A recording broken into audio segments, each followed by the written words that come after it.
everyone, I am Anju Sharma from Sarvitkari Vidya Mandir Malerkotla. Today my topic is sorting material into groups. Materials. When we look around, we see so many objects around us, but these objects are made from different types of materials.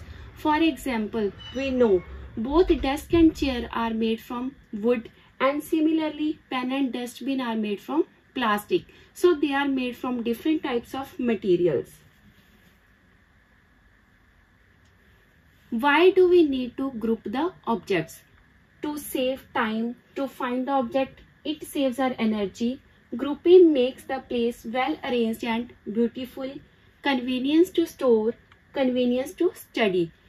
By grouping, we can arrange the things in a systematic order and we can locate the things easily, and it is very easy for us to find the things, because if they are arranged properly, we easily find them. Then material. The matter from which an object is made is called material. For example, glass, steel, wood. All these are materials. Classification. What is classification? The process of sorting and grouping materials according to some basic similarity is called classification. Object can be classified on different bases such as shape, material used, uses, etc. Because all materials are not of the same shape, we can place same shaped objects in one group and other shaped groups in other group, like that. And material used, like all iron objects we placed in one group, wood objects in other group, like that we can group the objects. Then basis of grouping.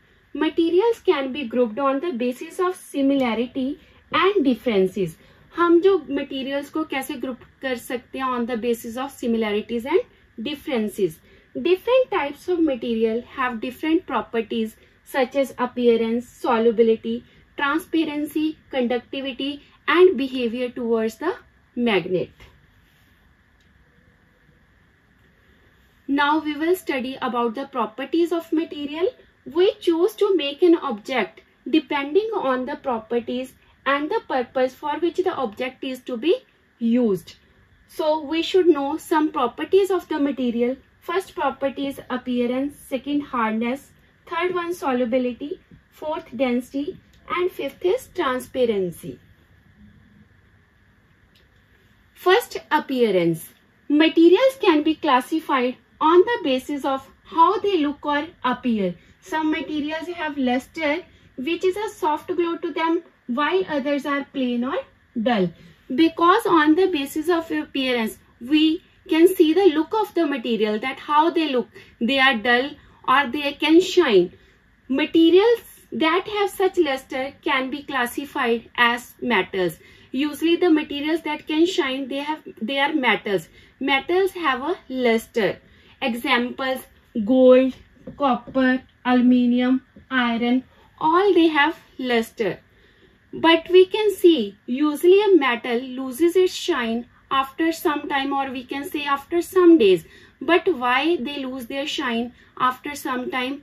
They lose their shine after some time because of the action of air and moisture on them. That's why they become dull after some time. Only the freshly cut surfaces have more luster. Then next property is hardness.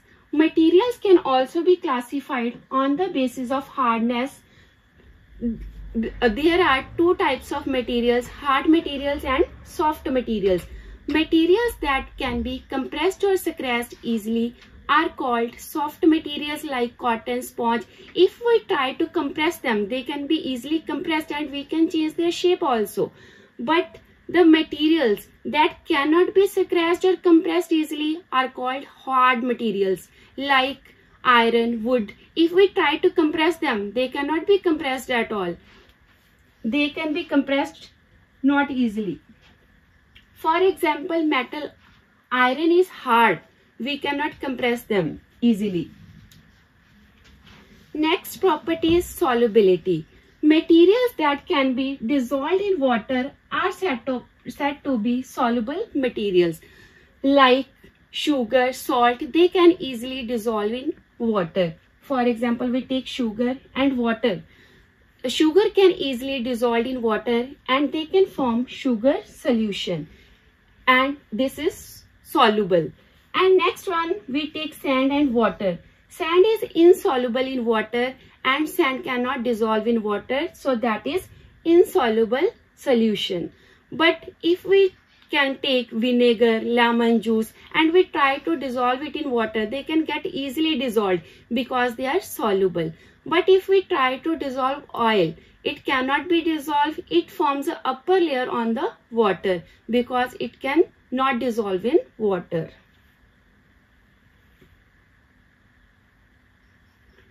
Then next property is density. What is density? Density is defined as mass per unit volume of a substance. That is the density. Objects with higher density than water will sink. Those objects which possess higher density, like we can see iron. If we take iron nail or we can take the coin and we put it in water, it will sink in water because iron density is more as compared to the density of water.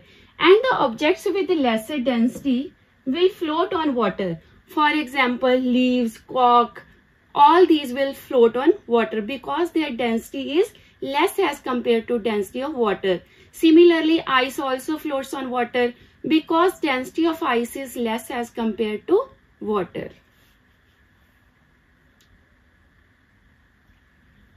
Next is transparency. On the basis of transparency, we can classify the objects into three categories: transparent, translucent and opaque. So first one is transparent. Objects or materials which can be seen through are said to be transparent. For example, through glass, clear water and through some plastics, light can easily pass and we can see through them. They are transparent. And second is translucent. Materials through which things can be seen but not clearly. Partially we can see the things like butter paper, frosted glass, glazed paper.